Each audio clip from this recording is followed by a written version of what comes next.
Hey, what's up, everybody? You tuned in to another episode of Strategic Moves. I'm your host, Ken Dow. This is a place where we bring art, culture, politics, and business all together, and we do it every Sunday right here on this channel. But when I'm not shooting this podcast, I am the owner of Strategic Resources and the African American Men's Action Network. We call it Amen. We specialize in political campaigns, government, and public relations. I've been doing it all around Ohio for over 25 years. Met some very interesting people along the way, and we want to make your next move a strategic move. So this program gives me an opportunity to do just that. I get to bring on some of the people I met. We come on, we talk about some of the things that we've been through in our life, some of our experience, and hopefully it's something that you can get out of it that'll help you with your business, life, or person. So if it sounds like this is a program you'll be interested in, all I need you to do is hit that like button, hit the subscribe button, and the notification bell as well, so that you would know the next time this program is coming on. So today, we're getting right at it. We're going to continue our program on safety. It's getting warm in Cleveland. It's getting hot in Cleveland. And when it gets warm in Cleveland, everybody gets a little restless here. And so we got our people. We're doing a special this month all on safety. We got in some of the big wigs on safety that helps shape what happens here in our city and in this region as it relates to safety. And we're going to talk to them about some of the things that's going on. But before we get into that, what I want to do is give a shout out and recognize the best podcast producer in Cleveland history, none other than DJ True. How you doing in there, sir? I'm good, man. I'm good. All right, man, we're trying to get through this safety thing. It's getting warm, man. I think we had the last of the coldness we're going to get. It's about to get warm now. I think I look at the weather, we're going to be in the 50s, 60s, and you seem like the crime didn't get no better over the winter. It seemed like they just kept it moving right along. So Yeah, did you I'm hear? scared to see what this summer going to be like. Did you hear there was a shooting up at Walmart out in South Yes, Euclid? yes. And matter of fact, it The was shoplifters is getting bold now, huh? no, the police officer shot the shoplifter. But the Shot the shoplifter, they shoplifter. said, was running, tearing up cars, and it was just that's up there in my neighborhood too. So I believe soon, and I'm gonna give this prediction: they're gonna close that Walmart. That Walmart is nothing but a lot of trouble, and it's a shame because I believe that community. I know I live in the community needs it for people that goes there, and there's not another grocery store or that type of business anywhere in that area. So They it'll be a moved shame, but the Walmart. crime. What? This is like the what is it? The second time they moved it? Yeah, it's the second time they moved it, but big boxes, they like to be in those areas. But man, when you start weighing out the theft and all the other crimes and stuff that goes with it, makes it hard for them to stay in those communities. So I really feel bad for it. But I'm predicting that's happening because it's getting worse and worse, it seems. Wow, that's a shame. But today, we got a Today, today, today. today, this gentleman here can't really do nothing about the shoplifters, but he can do something about those people who are stealing from you off your credit cards and calling your house, trying to get you to sign up for computer programs and all kinds of fraud. So today, continuing in our efforts to try to make you safer in Cleveland, I'm welcome to Agent Johnston. Thank you, sir. How you welcome to our program? Thank you for that. It's a privilege to be able to talk to you, try to get our work. That's good, man. We really appreciate you coming on. How long you been in the FBI? A little over 22 years. Yes, really. So what made you decide you wanted to be an FBI agent? I wanted to be in law enforcement, Mhm. and I appreciated the broad mission that the FBI has, everything from counterterrorism to cybercrime to kidnappings, bank robberies, Mhm. complex financial crimes. Mhm. Wanted an opportunity to work those types of violations in my career. Did you go straight into FBI or where were you before you got into law So enforcement? as an agent, special agent, it's very rare that anyone would do that. Mhm. I was an assistant prosecuting attorney in a county in Ohio before joining the Really? FBI as an agent.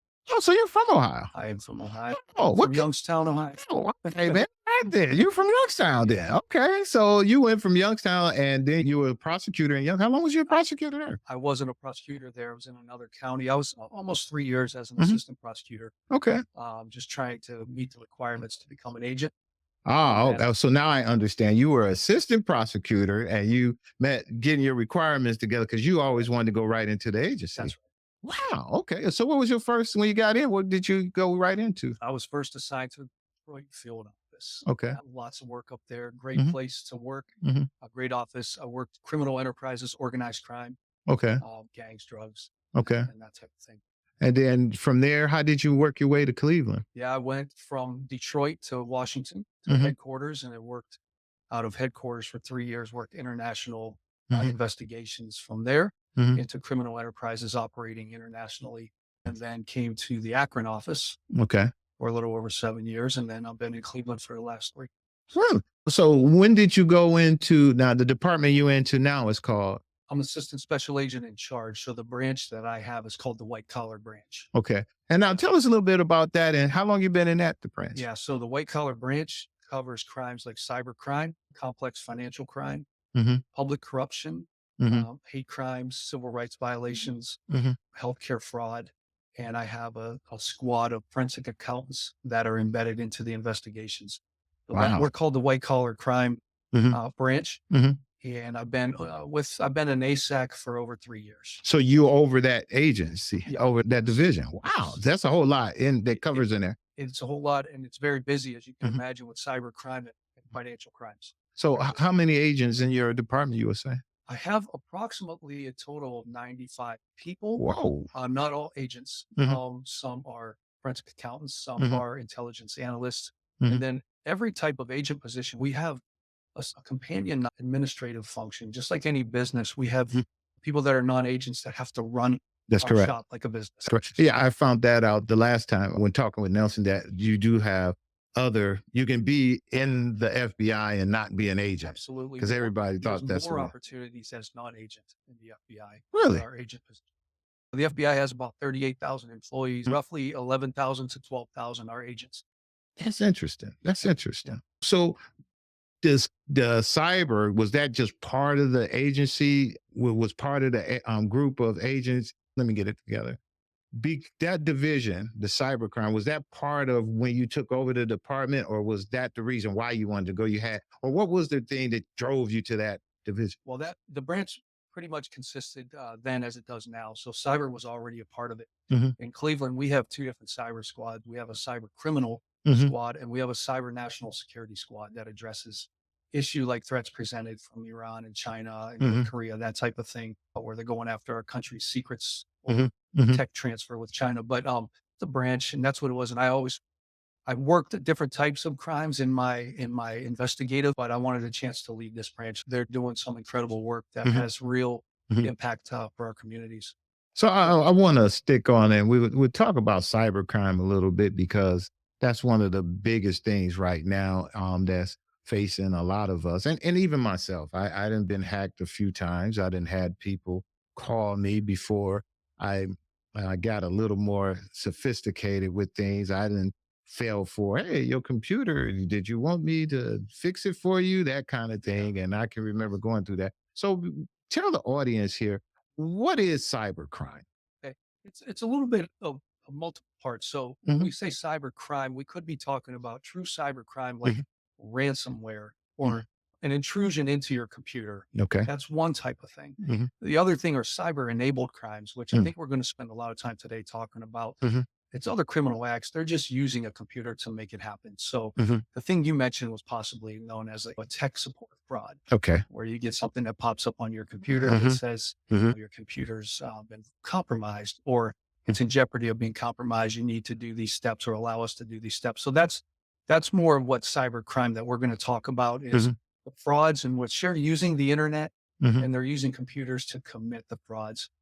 When we talk about the other type of more strictly defined cyber crime, like denial of service to a business or ransomware, mhm, those are worked a different way. mhm, And some of those do end up being more of a nation state threat, like it's an intrusion by another government, a foreign government into our infrastructure, that type mm, of thing. mm. So what is you see the most common and that's facing us up in our area right now that you guys are seeing a lot of? So in each of those types, so in the true cyber crime, ransomware Mhm, hitting businesses mhm, is very common and very frequent. mhm, On the other hand, those things that impact our community, our citizens, a regular citizen mhm, would be the frauds, the various types of frauds, and whether that's things that we can talk about like elder fraud, mhm, romance scams, mm, tech support frauds, mhm. investment frauds, those types of crimes. So let's go with the seniors. What's the big thing that's happening to our seniors right now that you're seeing a lot of? Yeah. So unfortunately, there are a number of bad actors that spend time looking for our most vulnerable populations, whether that's seniors or Mhm. whether that's even children. But Mhm. in terms of seniors, romance scams Mhm. are really big. Tech Okay. support fraud, the type that we touched on a little bit here. Mhm. Tech support fraud is really big, targeting seniors. Could be because maybe they're not so comfortable working with a computer and with the Mhm. internet, and also maybe because they're a little more trusting.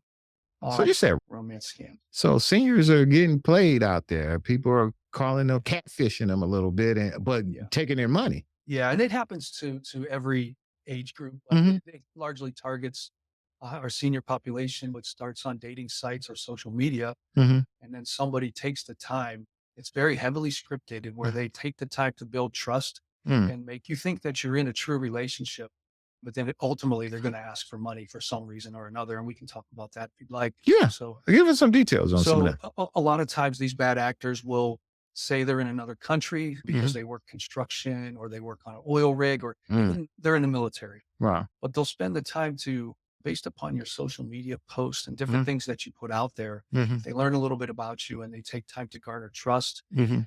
They'll never be able to meet up with you, even though they say, I'm going to buy a ticket and come fly to meet you. Right. Something always Right. happens where they Mhm. can't meet with you. Mhm. There's never that face-to-face meeting with the person. Mhm. The victim to believe they're in a real trusting relation, and then the ask will come. Wow. I'm doing a major construction project in South Africa. It's Mhm. worth 30 million. I need about 5,000 more dollars to get the final permits Mhm. to Mhm. get through Mhm. so that we can, if you send me the money, I'll make sure that we can Mhm. get yours back plus some money just for your trouble. Mhm. It's those types of things that are going to come next and they're going to ask for money. And ultimately, we hope that the person realizes before they send money that it's not a true relationship. But it's really messed up that's happening out here that way. We had a guest on our program, Tim and Tamia Woods. Yes. Yes, and Yes. you know Yes. them and what happened with their son and everything. So on the you side, they take advantage of them with sextortion and the pictures and that kind of thing. And on the senior side, they take advantage of them being lonely and not having no one that they could possibly do that. Ken, that's an incredible thing. They're Hmm. doing amazing work Hmm. right now coming out of that tragedy. Hmm. But you're right. The sextortion crimes targeting it's young males. It really is targeting Young young males, you're males, saying, really? heavily targeting young males. It's 14 to 16 to 17, but we've seen Hmm. younger victims as well. That's a heartbreaking crime because there are, unfortunately, young people that feel they have no one to talk to about it, Hmm. or they feel so ashamed that they end up taking their own lives. Why do you think it's males? I don't know if it's just a little bit of a male curiosity. You're a 15-year-old male and you're online and you think you're talking to another 15-year-old female, and they I send see you what a you're saying. picture Yeah. that they Yeah. have pulled somewhere from off Mm. the internet, and they make it seem like this is the girl that I'm talking to. She sent me a picture. I'll send her a picture. I asked Tamia that same question. And she said it. When I thought about what you was answering, she said it because men are a little more less, they talking to a woman, oh, she's talking to me. We go for it. Where women make you date them a little more. They're not so quick to just go on camera and do anything. Yeah, So I think that's what it is too. Yeah. So it makes us vulnerable. absolutely. And the really sad part about that Mhm. is those are criminal enterprises doing these.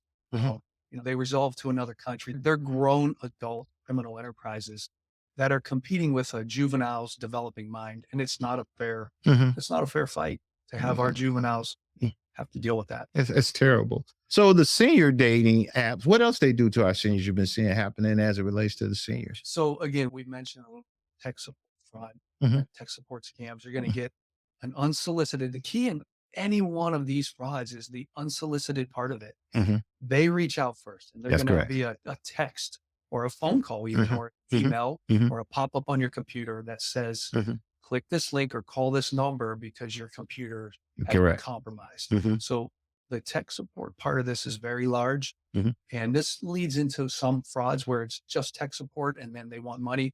But we have something called the phantom hacker scam as well, where there's a few extra steps off of the tech support. Now what's that?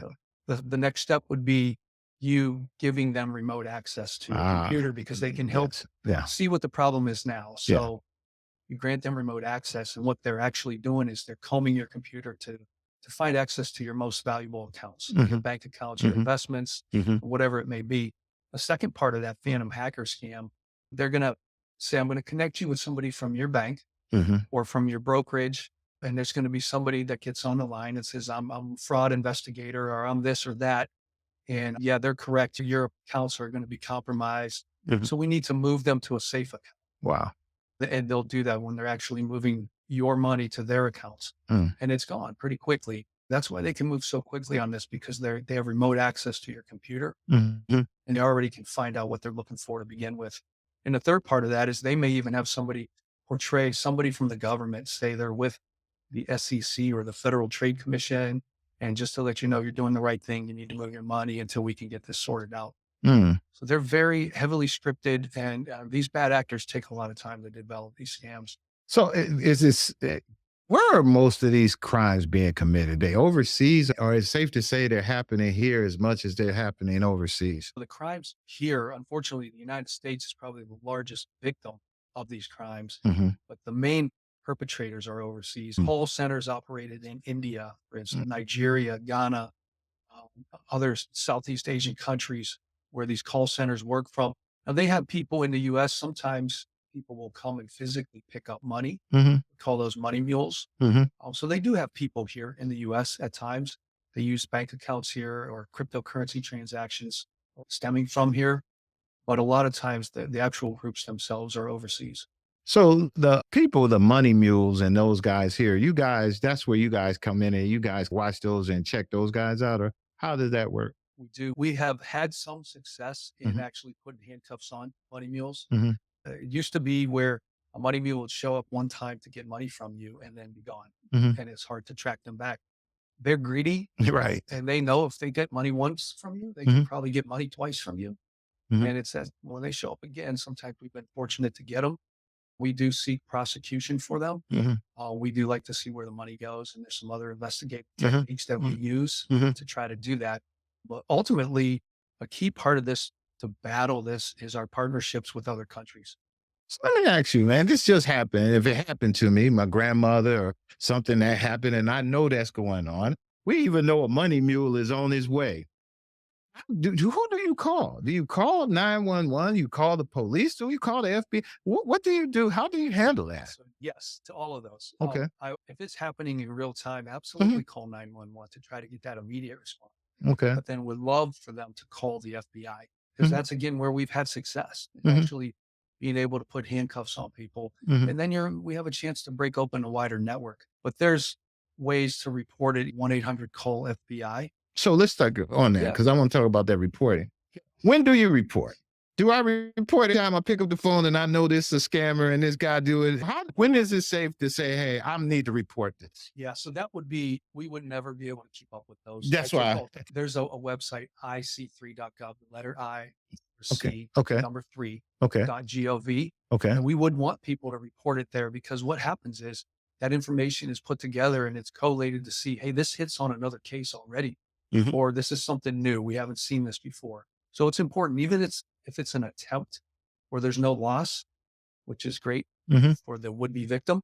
We want that reported because that information might be helpful to other ongoing investigations. So I would say report it that way. If it's a fraud that's ongoing and you Mhm. have somebody coming to pick up money, which does happen, Mhm.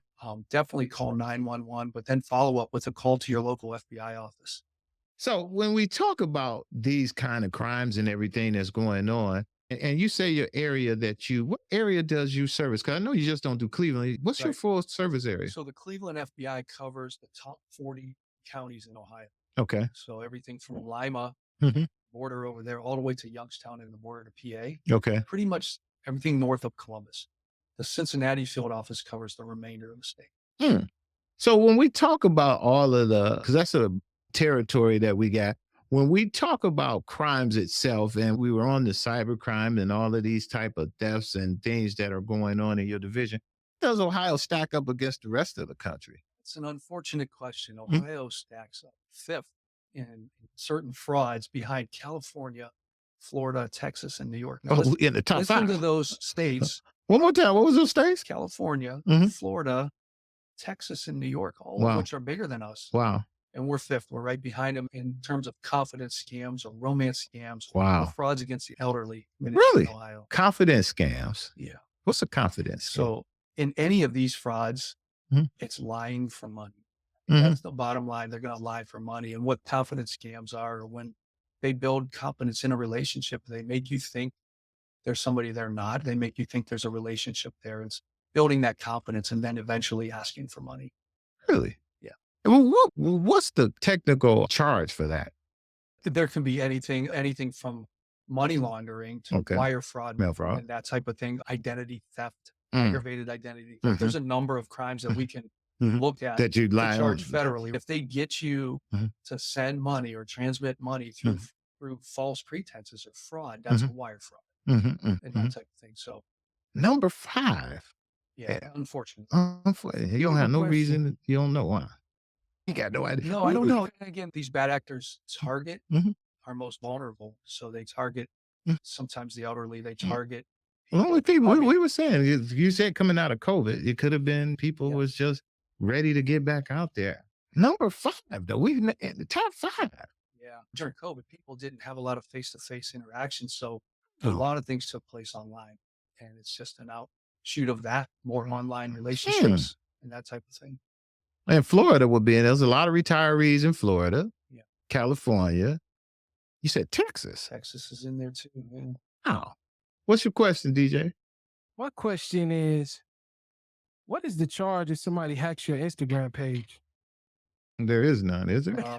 It depends. There can be charges for hacking. There's some unauthorized access type charges, but we would look at anything. Oftentimes, there's other crimes related to one specific crime. And again, oftentimes there's going to be that would maybe be an identity theft at that point if they're trying to do something with your identity after. Yeah, hacking because your page. what I see is they hack your page and they act like they're you so they can hack somebody else's page. And I guess the bottom line is to see what they can get out of anybody through your page or somebody else's page. It's almost like a network. So let's stay on his question, because I think there's a question inside a question. He said Instagram and Facebook, which is, that's funny. You said, because everybody's page seemed to get hacked or something to some point on that. But I guess the bigger question that he asking, somebody hacked my bank page or any of those pages, if they have Facebook and Instagram, is that a means to call the FBI or call that number and say, hey, this happened? Or do you recommend they just go through the regular process that the company has in place to deal with that? There'd be a number of steps you would want to do on that. Mhm. One would be working with the company, number one, whether it's Facebook or whatever, to work with their internal policies. Number two, I would want you to report it to law enforcement through that ic3.gov page, because again, that might be something that's being seen across the country or not. It might be something new. But I would also personally take the next steps of making sure my credit report is still good, Okay. changing passwords to my bank. Mhm. If they got onto any of social media accounts, I would just assume that they have access to my emails and everything at that point. Mhm. So I would want to change the passwords Mhm. that I use. Mhm. And you can look for unsuccessful sign-on attempts to see Okay. how somebody's tried to Okay. sign into my bank account. That's correct. So you definitely would want to work with your bank. Mhm. They have security departments. Mhm. Would want to work with Experian, the 3 credit companies Mhm.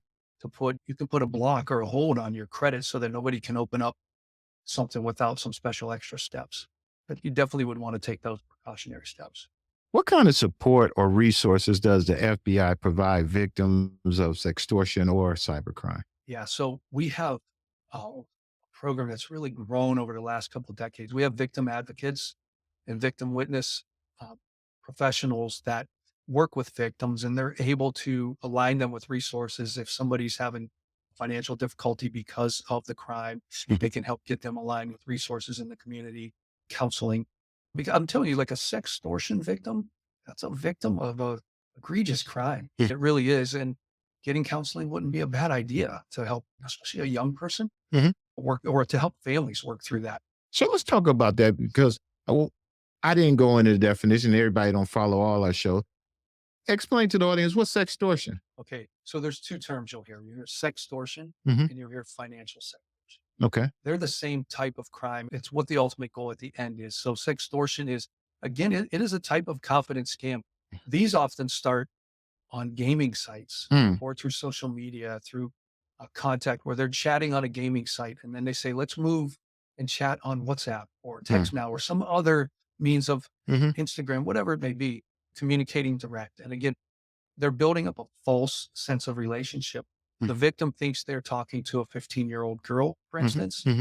In reality, it's a 45-year-old Nigerian man who's I was about to say it could be a man. yeah, Right. who was part of a criminal enterprise Exactly. that is in a call center doing these. Wow. So they build up that confidence and they make you think you're in a relationship, and they may send a picture of explicit or graphic of a young girl where they've pulled that from the internet at some point and send it to you, and you think she's sending you a direct picture, and she asks you to send a picture back. So they do. And then once that's there, it's immediate. They'll ask for money, and they never ask just once. Even if you pay, we've had young people that have paid the initial, pay us $500 or we're going to send this to your contact list and to your church, Yes. to your friends and Yes. to your school. And we've had people that pay it and then they come back and ask for more. So it's never just once, but the two types of crime, sextortion, financial sextortion is that what we just talked about. They want money. Sextortion may be them just wanting more explicit photos to use like child sex abuse material. So their end goal is not money. It's they want more of that content. And they really getting sophisticated with it now, because Tim and Tamia told me that they didn't even use a picture. They did two-way, where it was even a video where they really thought they were talking to he thought he was talking to a young woman. And it could have been a woman, could have been, like you say, 45, just looking like she's a young girl. You never know. Or they had a young girl. You never know how it go these days because of circumstance. So that whole thing is just really bad. And so, victim, real quick, if you are a victim or if you feel your teen is being a victim of that, or you know that, what are some of the recommendations you guys give out? Yeah, absolutely. So there's a couple things you do after and a couple things that we'll talk about that you can do before. But the main thing is to make sure you have that relationship where your team can come to you and talk to you about it. And if not you, talk to a teacher, a coach, a pastor, some responsible adult that they can talk to. They need to know they can talk about it. It's not the end of the world. They have to be able to talk about it. Definitely report it to law enforcement. You can block that person. They're very rarely ever going to show up for money. It's not that type of crime. You can block that person. You can talk with whatever platform you're on and bring it to their attention that there's illegal content on there. Sometimes they'll take it down, but that type of thing. But prior to that happening, we just really want people to make sure they have that culture or that environment where they can talk to their kids about this. It's a serious thing. But I know the schools have been doing a better job at educating our young people on it. Another thing that parents can do, though, is know what your kids are looking at online. Get on the apps that they're using, get on the social media that they're using, see who they're talking to, and educate them of a couple things. One, don't accept friend requests from people that you don't know. Secondly, don't put photos out there. Once they're out there, whether you delete it on one phone and delete it on another phone, they're out there. And so it's very hard to recover that stuff. So just be careful of what they're posting, the type of information they put on social media as well. Yeah. And most importantly, as bad as parents are, much as we fuss, holler, and scream and everything, it's better to just come and say what it is and get it over with versus going through everything you're going to lead up to getting. Because in Tim's case, he was a good kid. They had a great relationship. Everything was open. He could have came to them and told them, but he just felt he couldn't. That little bit of embarrassment to him was just too much for him to bear.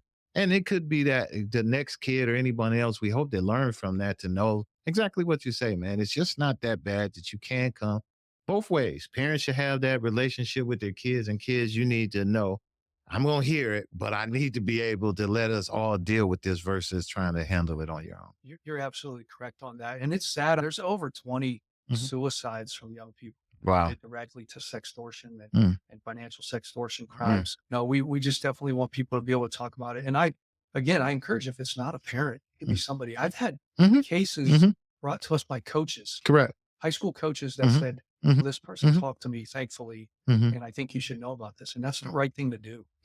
Excellent. Let me ask you this. Are there any educational program outreach incentives aimed for seniors and youth that the FBI is doing on cybercrime or anything that So, people can know about? in particular, we do a large number of presentations. If people reach out to our community outreach in the Cleveland FBI and have groups that they want agents to come talk to about cyber crimes, we definitely do that. We get a lot of requests for that. There are some programs designed for kids on safe surfing, basically safe use of the web. A lot of these things can be found at fbi.gov and through the various links that you can navigate through there. But again, basically educating, being on programs like yours, getting the word out to the community. And again, we talk to groups all the time. We talk to local civic groups, moms groups, parents groups. We recently did an entire evening on sextortion and cyberbullying to a group in Strongsville. I believe it was a League of Women Voters. So we're willing to get the word out and work with our partners in that as well. How about are there any unique challenges that you see investigating? Or what are some of the unique challenges investigating some of the seniors in sextortion cases? Is with technology being changing now and everything else, is making it more difficult, AI and all of those things that are coming out. How difficult is it for you guys to do your job these days? Yeah, and it can be. So the AI, for instance, makes it easier for them to commit the crime. That's I'm correct. not sure that it makes it more difficult for us on the investigative end, but it certainly makes it easier for them to fool a victim Correct. using AI. The hardest part of these are most of the time it's international in scope. And so there's usually not an instant result that we can get. That takes work through our partners overseas. And frankly, we've had some success, including subjects extradited from Nigeria Really? on sextortion cases. When we get extradition from our partner countries Mhm. and bring them to justice here, that's a major step. So the international scope makes it difficult. We have some of the best cyber agents and cyber professional support employees Mhm. in the FBI right here in Cleveland Really? work in these matters. We have a handful of the best cryptocurrency experts that the FBI has Mhm. right here in Cleveland. So how often, and I know you work well with all the other agencies here, Cleveland Police and all of those guys, right? So we have a number of great partnerships, and I think at the federal level and the local law enforcement level, we learned the hard way that we're better together, Mhm. and we have to do this together. So we have a task force. Actually, it's called the GC3 Task Force. It's the Greater Cleveland Complex Crime Task Force, Mm. GC3 Task Force, Mhm. and that's comprised of a number of agencies that work specifically these white collar types of crimes. And we do partner with Cleveland Division of Police and partner with the other federal agencies to do this. Excellent.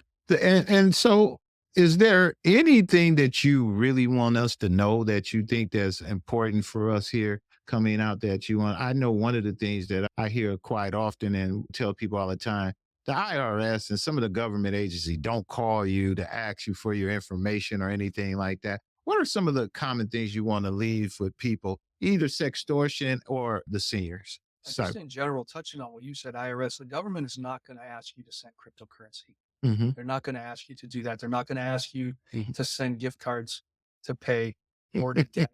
They're not going to ask for Cash App payments and that type of thing. Mhm. I think the main message is just to make sure we're looking out for each other, Mhm. taking care of each other. If you have an elderly person that you love and take care of, make it known that they can talk to you. When they see something suspicious pop up on their computer, have that relationship where they can bring it to you and then you can bring it to somebody you trust. Mhm. Keep your devices updated with the software patches from the manufacturers. Mhm. Mac, the Apple, they keep pushing out software updates and that type of thing. Keep them updated for the security Mhm. and just be leery. Don't send money Mhm. to someone you have never met. That's correct. Don't respond to those pop-ups that say, here, click this link. Don't give anybody remote access to your computer. Okay, I just thought of a And, question for you. and there's just a number of things that we can do to help each other out.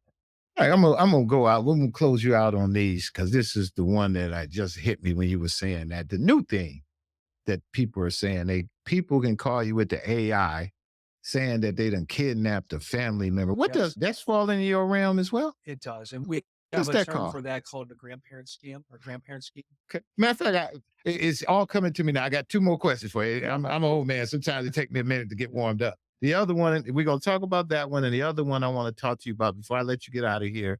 What do they call it when they call your place and say Chantel Brown? It just happened to her. She got swatted. Swatting. All right. So we're going to talk about Yes. swatting, and let's talk Yes. about those two. Okay. Yeah, let's start with the grandparent scheme Okay, because that's cool. something that I did have on my Okay, list to talk about. cool. So we do see that. We have seen a number of those scams. And again, it's buying for money. So Mhm. there may be somebody that calls using AI that Mhm. says, Grandma, I was in a car accident That's correct. and I have to post a $5,000 bond. Mhm. But it could also be somebody claiming to be an attorney or Mm. somebody from a court system Mhm. or a bail bondsman calling and saying that same thing. Hey, Mm. your grandson was in a car accident and they need $5,000 to post bond. Mhm.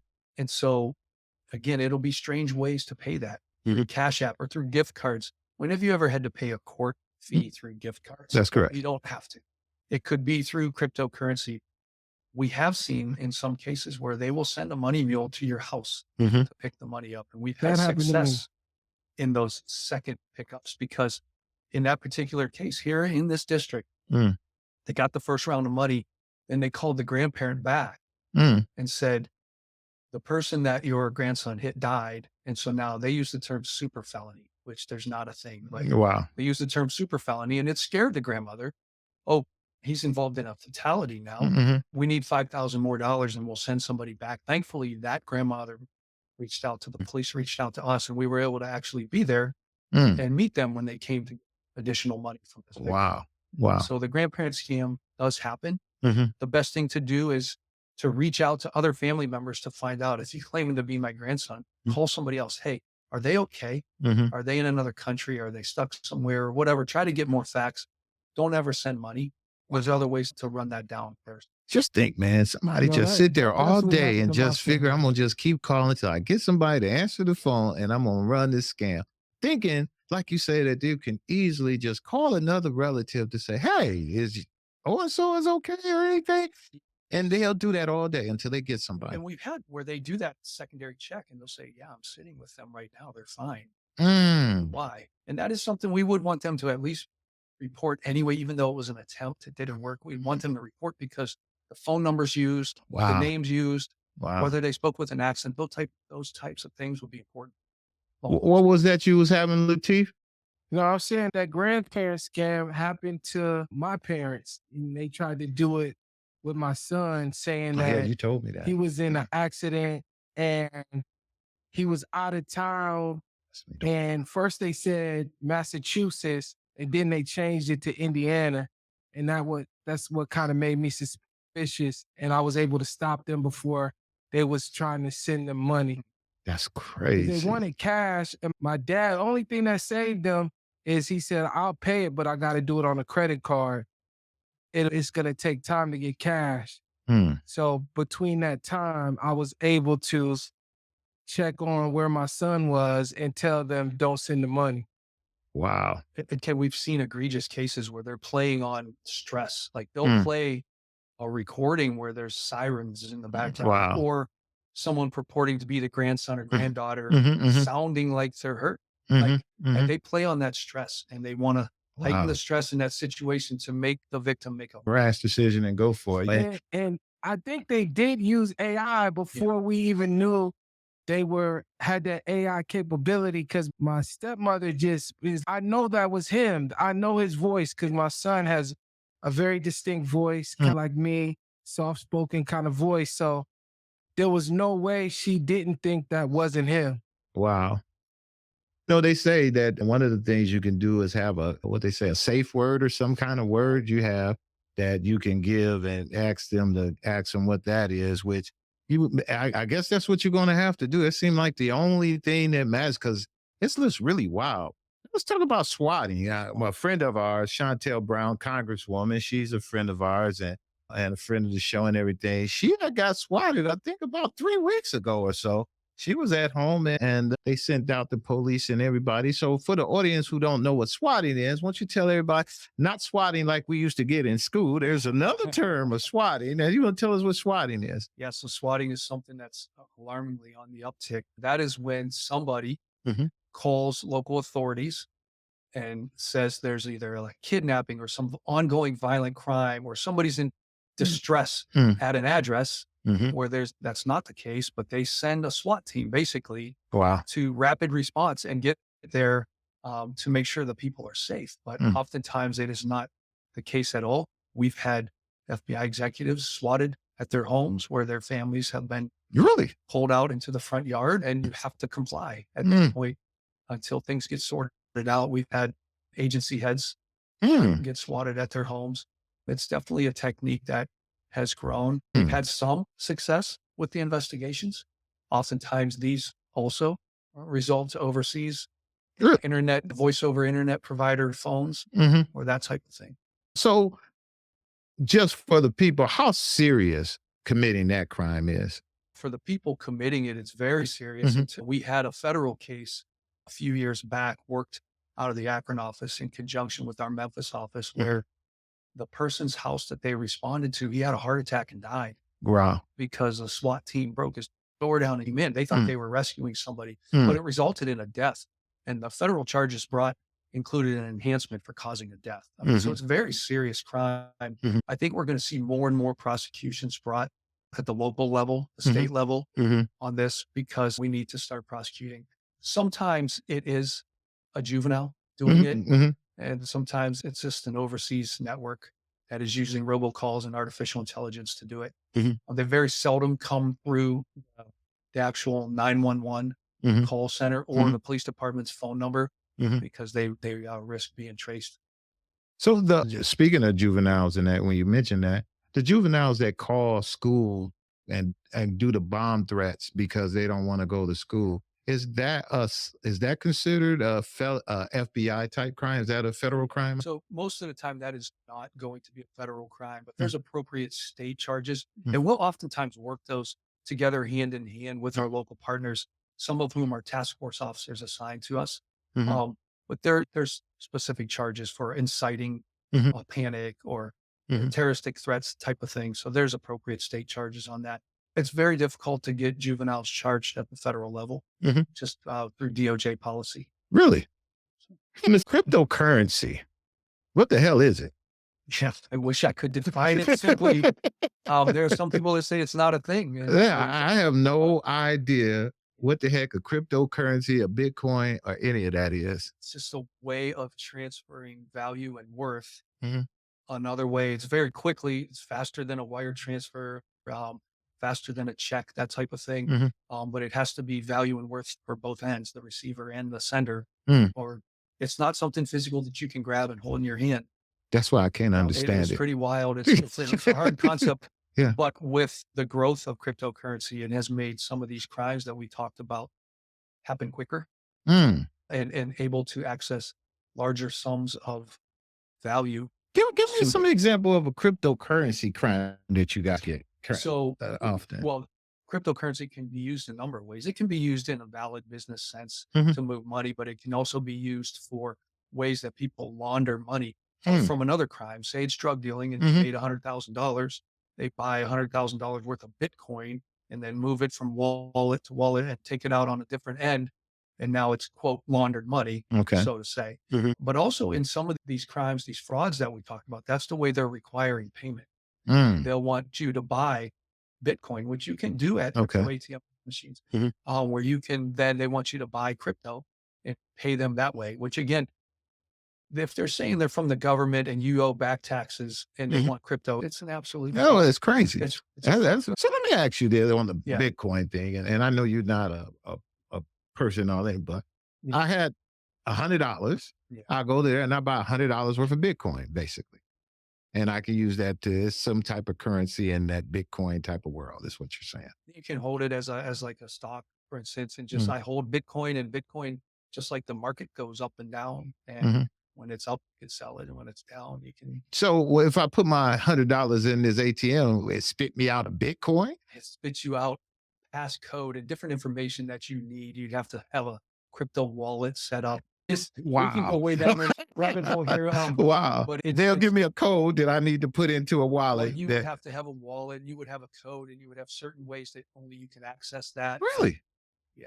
Until and Bitcoin is just one. There's Tether, there's Dinero, there's other methods out there as well. You think that's the way of the future, huh? I don't, but I will say in these types of crimes, when people move money through crypto, it moves quickly and it moves to different wallets. Now, if we're notified in the right amount of time, we have had success getting some of it back. Think of the Colonial Pipeline That was a ransomware attack from another country that hit the Colonial pipeline. And they did pay a ransom through cryptocurrency. We were able to get almost all of it back because it was a timely notification. And there's steps that our cryptocurrency experts in our office know what to do.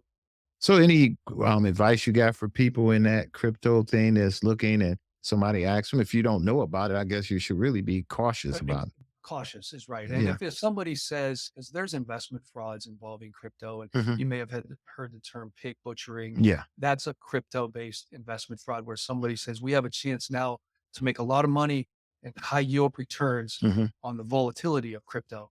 So if you invest this money with me now, we're going to make a lot of money in a short time. Just be leery of that type of thing. Make sure you're researching who you're investing with. Investment brokerages have histories. You can look, the SEC, the Federal Trade Commission, the Better Business Bureau, just even online documents that show a history of being in business. So anytime anybody approaches you with crypto, number one, I'd be leery and want to do more research and wanting to read up more about it. What's the big crime that's going on now in that arena? It used to be they always had something that was going in those type of crimes where people were always doing these type of fast money schemes and that kind of stuff. So what's going on now? What's big happening now? Yeah, the pig butchering that we mentioned, where it starts as a relationship. Again, it's that trust, building up trust. And then again, saying, I have an opportunity for you to make a lot of money really quickly. So as you and I know, if it's too good to be true, it's probably too good to be true. And it makes the hair on the back of your neck stand up, take a pause, do your research before doing it. But any of the types of crimes that we see involving crypto, they move quickly. And if you're a victim of that, what number do you reach out to? You reach out to, call 1-800-CALL-FBI, or you can use that website, ice.gov. Gotcha. Yeah, absolutely. Excellent. What are some of the things you said you think are other tips that you think we ought to give out to folks as it relates to tips that they can do as it relates to trying to help preserve themselves from being a victim of some of this? Absolutely. Aside from the things we talked about, one of the things we would like them to do is to save any of the phone numbers, the emails, the texts. They got recordings, anything like that, to preserve that type of evidence so that it can be provided to law enforcement for investigation. Any bank records, any receipts of they were required to go to the bank. We have victims that are required to go to the bank and withdraw several $1,000s at a time. Keep those receipts. Anything that shows transactions, we want to be able to get our hands on. Excellent. Agent Johnston, I appreciate you. You did very well on the show. What we do on our show, though, when we close it out, man, we give you an opportunity to look right here at this camera, and you get to say whatever you want to say. Now, I'm going to tell you what I'd love for you to do is make sure you give out all that information, how they can reach you guys again. That last bit that you just talked about, any other tips or trades you think you want people to understand and do? Because we put that in a little separate little video, and I'm going to shoot you that almost like a little promo. If you got, there you go. Thanks, Ken. It was a pleasure to be with your audience, and we appreciate you helping us get these important words out. Number one, we would encourage people to talk to people they trust and be able to bring suspicious activities or problems to them at any time. Number two, we do want people to contact the FBI at 1-800-CALL-FBI or ic3.gov, and to preserve any evidence they might have, any phone calls, text messages, emails, bank transactions, that type of thing.